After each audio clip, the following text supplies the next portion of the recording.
जय हिंद साथियों, मैं चंदा। आज हम क्लास 6 के एनसीईआरटी ज्योग्राफी का चैप्टर नंबर 4 जो है मानचित्र, इसके बारे में जानेंगे। तो हम इस चैप्टर में जानेंगे मानचित्र के बारे में, उस पर क्या दर्शाए जाते हैं इसके बारे में। उसके बाद जानेंगे मानचित्र के प्रकार के बारे में और मानचित्र क्या दर्शाते हैं इसके बारे में जानेंगे। तो चलिए हम पहले जानते हैं मानचित्र के बारे में, उसके बाद उसके परिभाषा की ओर चलेंगे। तो मानचित्र जो है ग्लोब, पृथ्वी का संपूर्ण अध्ययन करने में सहायक है। यानी जो हमारा जो मानचित्र जो कह रहे हैं वह पृथ्वी के अध्ययन करने में सहायक है, वही बताया गया है। जिस तरह आपको हम पिछले चैप्टर में बताए थे ग्लोब, यहाँ बताया गया ग्लोब पृथ्वी का संपूर्ण अध्ययन करने का में सहायक है। यानी जैसा कि आपको हम पिछले चैप्टर जो था ग्लोब, अक्षांश एवं देशांतर, इसके बारे में ग्लोब के बारे में बताए थे। तो ग्लोब के बारे में बताए थे, जो ग्लोब जो है पृथ्वी का एक लघु रूप है, यानी कहे तो उसको कल्पना करके बनाया गया है। और ग्लोब का उपयोग किस लिए करते हैं? तो पृथ्वी के बारे में अध्ययन करने के लिए हम ग्लोब का उपयोग करते थे। तो आज हम जानेंगे मानचित्र के बारे में। तो चलिए हम जानते हैं। यानी ग्लोब जो होता है उस पर हम पृथ्वी के बारे में अध्ययन करते हैं। अब हम मानचित्र में देखेंगे जो ग्लोब पर क्या क्या दर्शाए गए हैं, इसके बारी बारी से जानेंगे। यानी जो महासागर होंगे उसके बारे में जानेंगे, जो राज्य होंगे, देश होंगे, इसके बारी बारी से जो दर्शाया गया है उसे मानचित्र कहते हैं। तो चलिए हम आपको बताते हैं। तो लेकिन किसी विशेष, जैसे अपने देश, राज्य, जिलों, शहर तथा गांवों को अध्ययन करने के लिए मानचित्र का उपयोग करते हैं।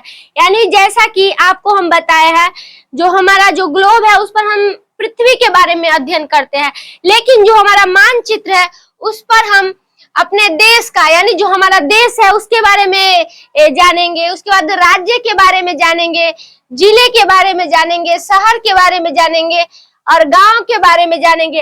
और भी विभिन्न जो मतलब महासागर हो गए, सागर हो गए, इन सभी के बारे में हम जानेंगे तो या अध्ययन करेंगे, तो उसे हम मानचित्र का उपयोग कहते हैं। यानी मानचित्र का उपयोग की बात कर रहा था। अब चलिए हम परिभाषा की ओर चलते हैं। मानचित्र का परिभाषा क्या होता है?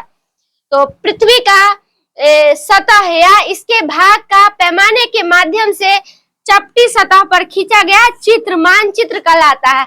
यानी जो हमारा जो यहाँ बता रहा है पृथ्वी का सतह, यानी जो हमारा जो पृथ्वी पर जो खींची गई रेखा है उसके बारे में बता रहा है। और इसके भाग का पैमाना, यानी जो हमारा जो पृथ्वी का जो रेखा है उसके भाग का पैमाना, या यहाँ पर आ गया पैमाना शब्द। पैमाना शब्द का अर्थ क्या होता है, पहले इसके बारे में जानते हैं। यानी पैमाना शब्द का अर्थ होता है किसी चीज को मापने की इकाई। यहाँ कहे तो जैसे हम जो दूध होता है उसको लीटर से मापते हैं, वैसे ही तो यहाँ बताया गया है पृथ्वी पर जो खींचा गया जो आरेख होगा उसको हम जो पैमाना के, यानी पैमाना के माध्यम से मापते हैं, तो वही बताया गया है। तो माध्यम से चपटी सतह पर खींचा गया आरेख, यानी यहाँ पर बता रहे हैं आरेख को हम पैमाना के माध्यम से मापते हैं।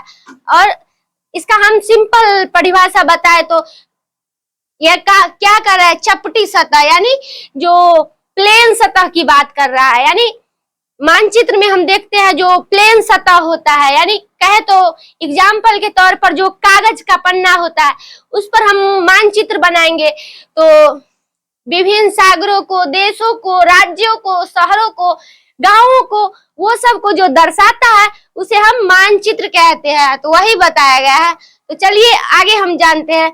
मानचित्र से अलग अलग भागों का विस्तृत विवरण प्रदान होता है।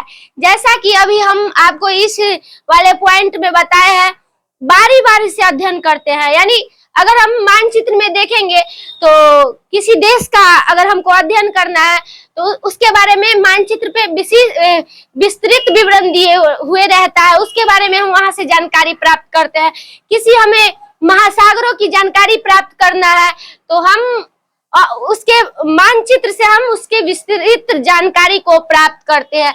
तो वही बताया गया है, मानचित्र से अलग अलग भागों का विस्तृत विवरण प्रदान होता है, यानी हर एक भाग का विस्तृत विवरण प्रदान होता है, यानी विस्तार से उसका विवरण प्रदान होता है, यानी जानकारी हमको मिलती है।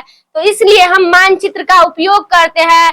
तो चलिए अब हम जानेंगे मानचित्र के प्रकार के बारे में, वह कितने प्रकार के होते हैं। तो चलिए जानते हैं। तो मानचित्र जो हमारा है वह 3 प्रकार के होते हैं। तो एक मानचित्र हो गया भौतिक मानचित्र, दूसरा मानचित्र हो गया राजनैतिक मानचित्र, और तीसरा मानचित्र है थीमेटिक मानचित्र।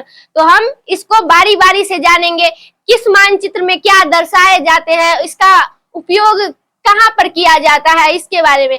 तो चलिए हम पहला मानचित्र की ओर चलते हैं, जो है भौतिक मानचित्र, इसके बारे में जानेंगे। तो चलिए जानते हैं पृथ्वी की, यानी हमारा जो पृथ्वी है उसकी जो प्राकृतिक आकृतियों, यानी हमारा जो पृथ्वी पर या कहे तो जो ग्लोब पर जो हम दर्शाते हैं, जो प्राकृतिक यानी प्राकृतिक रूप से जो आकृतियां होती है जो दर्शाए जाते हैं, यानी जैसे में हो गए पर्वत, यानी पर्वत जो है वह प्राकृतिक रूप से मानचित्र पर दर्शाए गए हैं, या मानचित्र पर नहीं, पृथ्वी पर, यानी पृथ्वी पर जो हमारा जो पर्वत है उसको प्राकृतिक रूप से दर्शाया गया है। उसके बाद पठार को भी हम पृथ्वी पर प्राकृतिक रूप से देखते हैं। उसके बाद मैदान हो गया, उसके बाद नदियां हो गया, और महासागरों इत्यादि, ये सब हमारे पृथ्वी पर प्राकृतिक रूप से पाए जाते हैं। तो वही बताया गया है, पृथ्वी की प्राकृतिक आकृतियों जैसे पर्वत, पठार, मैदान, नदियां और महासागर इत्यादि को दर्शाने वाले मानचित्र को भौतिक मानचित्र कहा जाता है। यानी हमारा जो पृथ्वी पर जो प्राकृतिक रूप से जो चित्र होंगे उसको मानचित्र पर जो दर्शाया गया है उसे हम भौतिक मानचित्र कहते हैं। तो इसको याद रखिएगा। अब हम जानते हैं भौतिक मानचित्र के उपयोग के बारे में, वह कहाँ पर उपयोग किया जाता है। तो यानी भौतिक मानचित्र का उपयोग भूगोल के अध्ययन में किया जाता है, यानी जो हमारा जो भूगोल जो बुक है उसमें हम भौतिक मानचित्र का उपयोग करते हैं।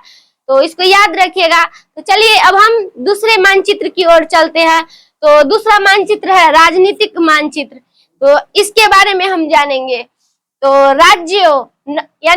राज्य यानी जो हमारा राज्य होगा, इसका नगर जो होगा, तथा गांव और विश्व के विभिन्न देशों व राज्यों तथा उसकी सीमाओं को दर्शाने वाले मानचित्र को राजनैतिक मानचित्र कहा जाता है।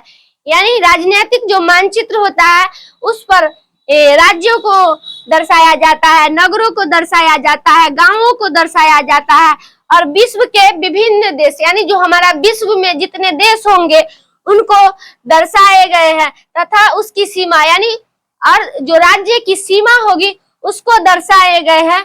तो वो मानचित्र को हम राजनीतिक मानचित्र कहते हैं। तो अब हम इसके उपयोग के बारे में जानेंगे। तो चलिए हम राजनीतिक मानचित्र के उपयोग के बारे में जानते हैं। तो राजनीतिक मानचित्र का उपयोग हम करते हैं प्रशासनिक और राजनीतिक जानकारियां प्राप्त करने में, यानी राजनीतिक यानी राज्य के बारे में जानकारी प्राप्त करने के लिए, प्रशासनिक यानी प्रशासन जो जानकारी मतलब इससे प्राप्त करता है, यानी गांव की जो जानकारी प्राप्त करना होगा, जो शहर का जो जानकारी प्राप्त करना होगा, और जो विश्व के विभिन्न सीमाओं की जानकारी प्राप्त करना होगा। तो ये सब प्रशासनिक मानचित्र से जानकारी प्राप्त करेंगे। तो अब हम जानते हैं जो हमारा जो ये राजनीतिक मानचित्र है इस पर राजधानी और प्रमुख नगरों को भी दर्शाया गया है, यानी हमारा जो राजधानी होगा और ये प्रमुख जो नगर होंगे, यानी अगर कहे तो देखिए किसी भी राज्य का एक राजधानी होता है और उसके एक नगर होते हैं। तो ये सब का जो जानकारी होता है वह राजनीतिक मानचित्र पर दर्शाया जाता है, और इसका उपयोग अधिकतर प्रशासनिक यानी प्रशासन लोग करते हैं। यानी ये जो उसके गतिविधि को ध्यान में देखने के लिए, यानी अक्सर देखिएगा तो ये जैसे कहे तो प्रशासनिक जो प्रशासन लोग के पास ये राजनीतिक मानचित्र रहते हैं। तो चलिए अब हम तीसरी मानचित्र की ओर चलते हैं, जो है थीमेटिक मानचित्र। तो अब हम इसके बारे में जानेंगे। तो कुछ मानचित्र विशेष जानकारियां प्रदान करती है, यानी जो कुछ मानचित्र होता है वह विशेष जानकारियां प्राप्त करता है। जैसे हम वर्षा की दर, जनसंख्या के बारे में जानकारी प्राप्त करना होता है, तो ये सब जानकारी हम थीमेटिक मानचित्र में दर्शाते हैं। तो वही बताया गया है, कुछ मानचित्र जो होते हैं विशेष जानकारियां प्रदान करते हैं, जैसे सड़क मानचित्र, वर्षा मानचित्र, वन तथा उद्योग मानचित्र आदि। यानी कहे तो जो मानचित्र होता है थीमेटिक मानचित्र, उस पर बताए जाते हैं सड़क कितने हैं इसके बारे में। उसके बाद जो बताया है वर्षा, यानी साल में कितने बार वर्षा आएंगे, महीने में कितने बार वर्षा आएंगे, ये सब का जानकारी हम थीमेटिक मानचित्र में दर्शाते हैं। तो वही बताया गया है। वन तथा उद्योग आदि के विवरण दर्शाने वाले मानचित्र को हम थीमेटिक मानचित्र कहते हैं। और इस मानचित्र का उपयोग विशेषकर किसी विशेषण और तुलना के लिए किया जाता है। यानी जो हमारा जो थीमेटिक मानचित्र है उसका उपयोग किसी विशेषण और तुलना के लिए किया जाता है, जैसे जनसंख्या विवरण के लिए, वर्षा विवरण के लिए, तापमान विवरण के लिए। यानी कहे तो जनसंख्या की जानकारी के लिए हम थीमेटिक मानचित्र का उपयोग करते हैं। जो वर्षा का विवरण के लिए हम थीमेटिक मानचित्र का उपयोग करते हैं। उसके बाद तापमान का जो विवरण होता है, यानी गर्मी कितनी होगी, ये ठंडे कितनी होगी, ये सब का जानकारी हम थीमेटिक मानचित्र में दर्शाते हैं। तो इसको याद रखिएगा। अब हम अगले टॉपिक की बात करें तो वह अगले वीडियो में जानेंगे। तब तक इतना ही रहने देते हैं। लेकिन आज हम जाने थे मानचित्र के बारे में और उस पर दर्शाए गए चित्रों के बारे में, यानी मानचित्र पर हम किस चीज का अध्ययन करते हैं इसके बारे में। उसके बाद हम मानचित्र के प्रकार के बारे में जाने, वह कितने प्रकार के होते हैं, और सबके बारी बारी से विवरण को जाने। तब आगे हम जानेंगे अगले वीडियो में। फिर मिलेंगे अगले दिन। धन्यवाद।